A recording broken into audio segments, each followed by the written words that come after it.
ඔයා පාඩම් කරන මේසෙ දොර ළඟින් එහෙමත් නැත්නම් දොරට ආසන්නයේ තිබ්බොත් ඔයාගේ මනසට ලොකු ආරක්ෂාවක් දැනේ. ඒ වගේම ඔයා පාඩම් කරන මේසෙ උඩ පෝච්චියක හිටවලා තියෙන පැලයක් තිබ්බොත් ඔයාට ඒකෙන් මනස සංසුන් කරගන්න පුළුවන් වෙයි. සියලු දෙනාම සාදරයෙන් පිළිගන්නවා අදත් අපේ YouTube channel එකට. ඉතින් අද වීඩියෝ එකෙන් ගෙනාවේ ඉගෙන ගන්න ඔයාලට සෙන් රහස් ටිකක්. තාක්ෂණික උපාංග ඒ වගේම එක දිගට ගොඩක් වැඩ කරනවා.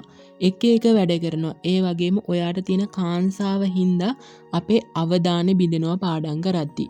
ඉතින් අපි කොහොමද මතකෙට රැඳෙන විදියට පාඩම් කරන්න කියලා බලමු. අපි පාඩම් කරන එක පටන් ගන්න ඕන මුලින්ම අපේ මනස සංසුන් කරලා. ඉතින් එකටම කරන්න ඕන මොන දෙයකටත් කලින් අපේ මනස සංසුන් කරගන්න එක. පැහැදිලිව පෙනෙන වීදුරු භාජනයකට අපි දානවා බොර වතුර ටිකක්. හැබැයි ඒකෙන් අපිට විනිවිද බලන්න බෑ. හැබැයි ටිකක් වෙලා මේක තියලා තියෙනවා. එතකොට මොකද වෙන්නේ? මේ බොර ටික යටට ගිහින් ටික වෙලාවකින් අපිට විනිවිද බලන්න පුළුවන්. ඉතින් අපි මුලින්ම පාඩම් කරන්න කලින් අපි පුංචි භාවනාවක් කරලා ඉමු. එතකොට අපේ මනස පැහැදිලි වෙනවා. එතකොට මේ මනසට අපි පාඩම් කරන ඕනම දෙයක් ලේසියෙන් දාගන්න පුළුවන් වෙනවා. මුලින්ම අපි ඒ වෙලාවේ අවධානයෙන් මේ හැම දෙයක්ම ඔලුවට දාගන්න ඕන.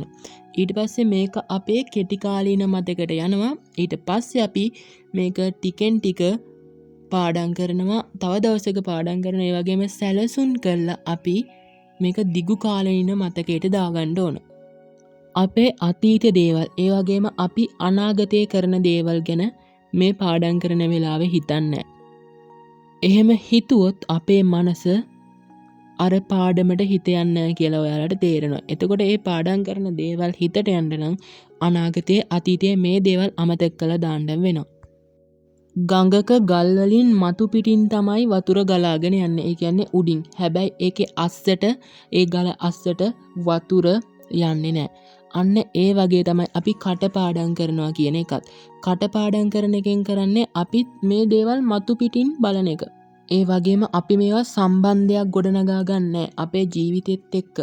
එතකොට මේ වගේ කෙටි කාලීනව ප්‍රතිඵල තමයි එන්නේ. හැබැයි ස්පොන්ජ් එකකට වතුර උරනවා වගේ තමයි අපි පාඩම් කරන්න ඕන. ඒ කියන්නේ අපි මේකේ තියෙන දේ කටපාඩම් කරනවා වෙනුවට ඒකේ තියෙන සංකල්පය තමයි අපි ඔලුවට දාගන්න ඕන. ඒ වගේ මේ සැබෑ ලෝකයට ඒක ගලපන්න ඕන. එතකොට මේ අපි පාඩම් කරපු දේවල් සදහටම අපේ මතකේ රැඳෙනවා. ඉටිපන්දමක් දැල්වෙනවා කියන්නේ මේ දැන් වෙන දේ. අන්න ඒ වගේ අපි අනාගතය අතීතය ගැන හිතන්නේ නැතුව මේ වෙලාවේ දේවල් ගැන හිතලා පාඩම් කරන එක කරන්න ඕන. ඒ වගේම පොඩි පොඩි කොටස් වලට කඩලා තමයි පාඩම් කරන්න ඕන. ඒ වගේම බීජයක් හටගත්තම ඒක හෙමින් තමයි ගහක් දක්වා වර්ධනය වෙන්නේ. ඒ වගේ පොඩි පොඩි වෙලාවල් තියාගෙන ඒවා පාඩම් කරන එක තමයි අපේ සාර්ථකත්වයේ යතුර. ඒ වගේම එකවර ගොඩක් දේවල් කරන්න හදන්න එපා. එක දෙයක් ගැන විතරක් ඔයා ફોකස් එක තියාගෙන ඒ දේවල් කරන්න. මේ ෆෝන් වගේ ඩිජිටල් මෙවලම් හින්දා අපි එකම වැඩක ගොඩක් වෙලා ඉන්න එක නැති කරලා තියෙනවා. ඒ හින්දා අපිට මේක හිමීට ආපස්සට හරවන්න පුළුවන්. අපි විනාඩි 1ක් අවධානයෙන් පාඩම් කරනවා. ඊළඟට විනාඩි 30ක පොඩි බ්‍රේක් එකක් ගන්නවා. එන්න එහෙම විනාඩි 5 10 විනාඩි 25 දක්වා මේක වැඩි කරගෙන යනවා. අපි විවේක ගන්න කාලේ විනාඩි 25ක් පාඩම් කරොත් විනාඩි 5ක් විවේකයක් ගන්නවා. ඒ ප්‍රොමඩෝරෝ ටෙක්නික් එක. ඒක හෙමින් පොඩි පොඩි වෙලාවල් දාලා ඔයා පුරුදු වෙන්න ඕන. පාඩම් කරන තැන කොහොමද තියෙන්න ඕන? ඉතින් අපි පාඩම් කරන මේසේ දොර ළඟින් නැත්නම් දොරට ආසන්න තිබ්බොත් අපේ මනසට ආරක්ෂිත බවක් දැනෙනවා.